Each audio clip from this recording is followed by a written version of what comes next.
وعلیکم السلام ورحمۃ اللہ وبرکاتہ۔ اللہ رب العالمین خیر و عافیت میں رکھے۔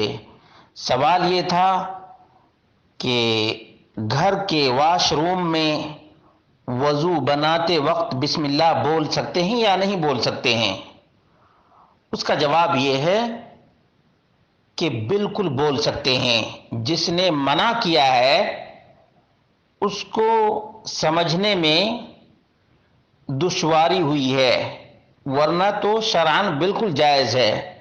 پہلی بات تو یہ ہے کہ قضائے حاجت کے وقت، یعنی آدمی اپنی حاجت پوری کر رہا ہو اس وقت ذکر منع ہے، اس وقت ذکر منع ہے،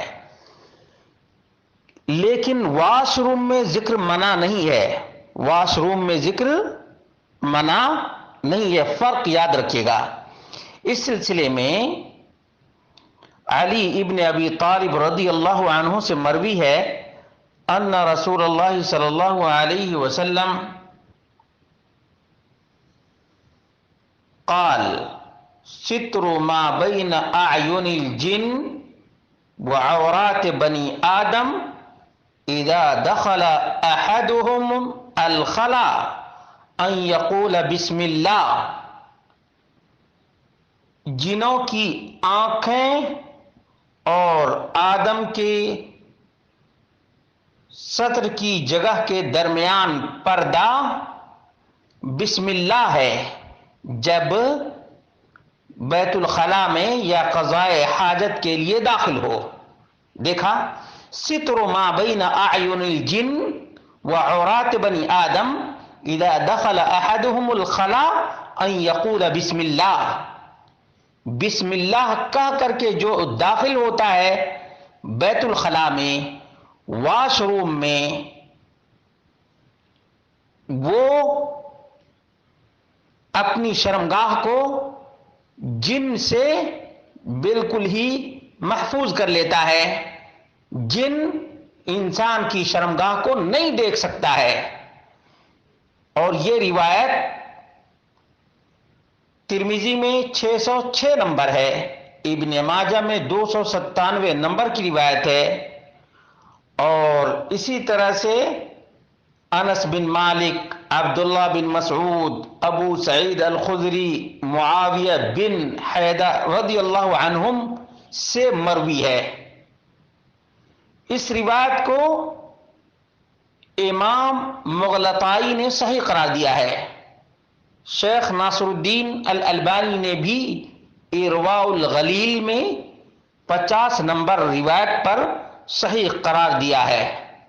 یہ یاد رکھیے گا، یہ سب سے بڑی اور واضح دلیل ہے کہ واش روم میں وضو کرتے وقت بسم اللہ بول سکتے ہیں، لیکن جس وقت قضائے حاجت پہ بیٹھے ہوئے ہیں، قضائے حاجت پہ پیشاب کے لیے، پخانے کے لیے جب بیٹھے ہوئے ہیں تب منع ہے، لیکن پورے واش روم میں منع نہیں ہے۔ اس لیے وضو کرتے وقت بسم اللہ کہنا چاہیے، اور اس کی واضح ترین دلیل ہے، اسی طرح سے اللہ کے رسول صلی اللہ علیہ وسلم جب بیت الخلاء میں جاتے تو پڑھا کرتے تھے، اللہ کا نام لیتے، اللہم انی اعوذ بک من الخبث والخبائث۔ اللہ کا نام آیا یا نہیں آیا؟ انس بن مالک رضی اللہ عنہ بیان کرتے ہیں، اور یہ بخاری اور مسلم کی روایت ہے۔ بخاری اور مسلم کی روایت ہے کہ اللہ کے رسول صلی اللہ علیہ وسلم جب قضائے حاجت کے لیے بیٹھتے تو یہ دعا پڑھا کرتے تھے۔ بخاری کی 142 نمبر کی روایت ہے، اسی طرح سے مسلم کی 375 نمبر کی روایت ہے، اور اس سلسلے میں بہت سے علماء نے بہت تفصیلی گفتگو کی ہے، اور جاننے کی ضرورت ہے کہ یہ مسئلہ کہ واش روم میں مکمل ہی ذکر نہ کرے، چاہے وضو ہی کیوں نہ کرنا ہو، یا وضو کے بعد کی دعا ہے وہ بھی نہیں پڑھ سکتے، یہ بات بالکل ہی یعنی غلط فہمی پر مبنی ہے۔